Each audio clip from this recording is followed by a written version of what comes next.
सांस नमकी मुल्ताज की फली का गोदा सब्ज लाची मराठी वाला इसका कावा जो बनाया जाता है गुड़ और देसी घी डालकर, वो सूजन को कहीं भी अंदरियों में या किसी जगह पर सूजन हो तो उसको उतार देता है। तो ये सूजन जब उतर जाती है तो अपेंडिक्स ऑटोमेटिकली खुद ही ठीक हो जाती है, उसके ऑपरेशन कराने की ज़रूरत नहीं रहती है। अस्सलाम वालेकुम रहमतुल्लाहि व बरकातुहू।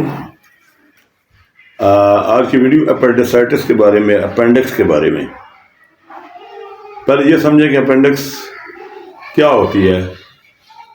आम तौर पर जो बीमारियों के नाम रखे जाते हैं ना कि हेपेटाइटिस, अपेंडिसाइटिस, आर्थराइटिस और इस तरह की जो आखिर में IS लगाकर बीमारी का नाम रखा जाता है, एक्चुअली वो उस उज़्व की बीमारी का नाम होता है। मसलन हेपेटाइटिस इसलिए हेपेटाइटिस कहा जाता है उसको कि वो हेपाटिक सेल्स, जो जिन सेल्स के साथ, जिन खुलियात के साथ इंसान का जिगर बना हुआ है उनको हेपाटिक सेल्स कहते हैं। तो वो जिगर का कोई मसला हो तो उसको हेपेटाइटिस कहा जाता है। और हेपेटाइटिस की कई किस्में हैं, इसमें से 3-4 मारूफ किस्में हैं। इसकी हेपेटाइटिस A है, B है, हेपेटाइटिस E है और हेपेटाइटिस C है। और इसी तरीके से जो नेफ्राइटिस होता है वो भी गुर्दों के मसले को कहा जाता है कि जो नेफ्रून होते हैं, जो सेल्स होते हैं, उनकी जो प्रॉब्लम हो जाती है वो गुर्दों के मसले को कहा जाता है नेफ्राइटिस। और जो होता है हेपेटाइटिस वो जिगर का मसला है। और अपेंडिसाइटिस जो है वो अपेंडिक्स के मसले का नाम है, वो उसकी बीमारी है। और जिस प्रोस्टेटिस या प्रोस्टेट की बीमारी को कहा जाता है।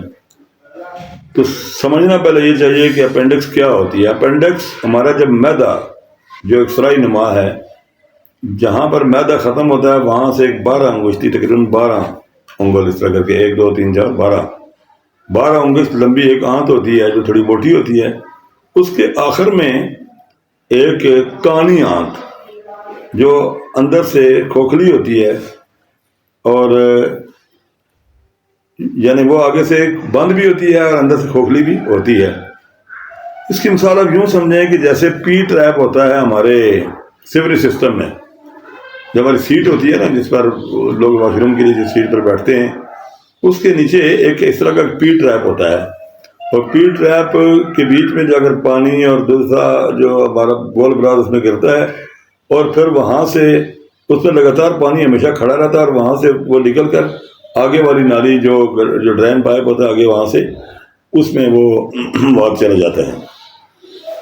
इस पी ट्रैप का फ़ायदा ये होता है कि उसमें पानी खड़ा होता है, और जो आगे वाले गटर का जो होल होता है जहाँ पर जाकर फुजला जमा होता है, वहाँ से आने वाली बदबू इस पानी की वजह से रुक कर वापस उसके जो हमारी जो कमोड है उसमें नहीं आती है। कमोड में अगर वापस आ जाए तो वहाँ से सीधी वॉशरूम वाले कमरे में आ जाती है, और वहाँ से घर के दीगर जगहों पर भी वो बदबू आ सकती है। तो इस पी ट्रैप का ख़ास मसला ये होता है कि ये, और दूसरी बात यह कि आमतौर पर इसका एक फ़ायदा ये है कि अगर कोई चीज़ बीच में गिर भी जाए तो वो डायरेक्ट उसका पाइप के साथ लिंक ना होने की वजह से पी ट्रैप के अंदर वो चीज़ रुक जाती है। कई दफ़ा बंदे की चाबियाँ वगैरह गिर जाती हैं, वो चाबियाँ वहाँ से निकाल कर धो कर साफ़ कर ली जाती हैं।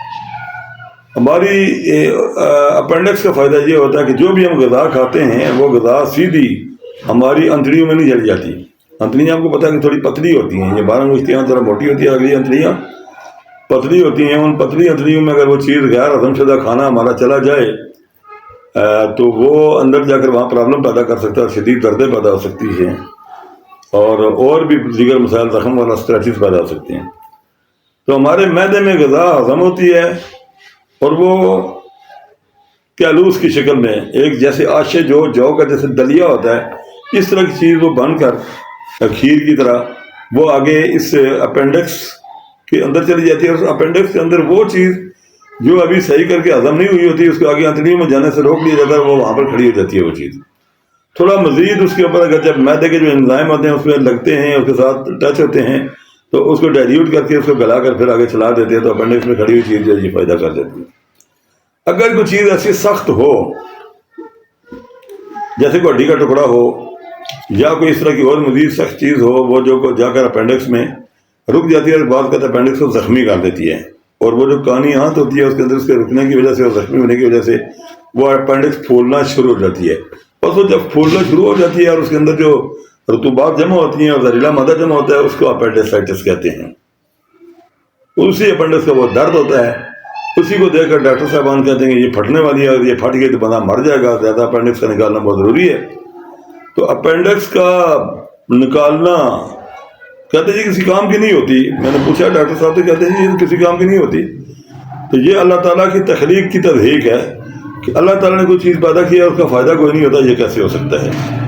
اس کے فوائد میں نے آپ کو بتایا ہیں کہ اس کے یہ فائدے ہوتے ہیں۔ بہرحال وہ اپینڈکس اگر پھول جائے تو کوئی مسئلہ نہیں ہے، اس کو ٹھوس غذائیں ساری بند کر دی جائیں اس شخص کی جس کو اپینڈکس کا مسئلہ ہے۔ ٹھوس غذائیں بند کرنے کے بعد اس کو سانس، نامکی یا ملتاز کی پھلی کا گودا اور بعض کا اجوائن اور اریڑ والا اس کا کعوہ بنا کر دیں تو وہ اس کی سوجن اتر جاتی ہے، اور جو زہریلا مادہ اندر پھنسا ہوتا ہے وہ ڈائلیٹ ہو کر آگے نکل جاتا ہے، کیونکہ یہ ساری چیزیں کاربونیٹو ہوتی ہیں، ہضم کرتی ہیں چیزوں کو، تو وہ ہضم ہو کر اس کا ہاضمہ کھل جاتا ہے اور سویلنگ بھی اتر جاتی ہے۔ خاص کر کے سانس، نامکی یا ملتاز کی پھلی کا گودا، سبز لاچی، ملٹھی والا اس کا کعوہ جو بنایا جاتا ہے گوڑ اور دیسی گھی ڈال کر، وہ سوجن کو کہیں بھی اندریوں میں یا کسی جگہ پر سوجن ہو تو اس کو اتار دیتا ہے۔ تو یہ سوجن جب اتر جاتی ہے تو اپینڈکس آٹومیٹیکلی خود ہی ٹھیک ہو جاتی ہے، اس کے آپریشن کرانے کی ضرورت نہیں رہتی ہے۔ تو بہرحال یہ رہی اپینڈکس اور اپینڈکس کا درد ہے وہ اپینڈیسائٹس، اس کا علاج۔ تو فوری طور پر علاج کی طرف یعنی آپریشن کی طرف نہیں بھاگنا چاہیے، پہلے وہ طریقہ دیکھنا چاہیے کہ کس طریقے کے ساتھ یہ اپینڈکس آپ کی بچ سکتی ہے، کیونکہ اللہ تعالیٰ نے کوئی چیز بیکار پیدا نہیں کی ہے۔ بہت بہت شکریہ۔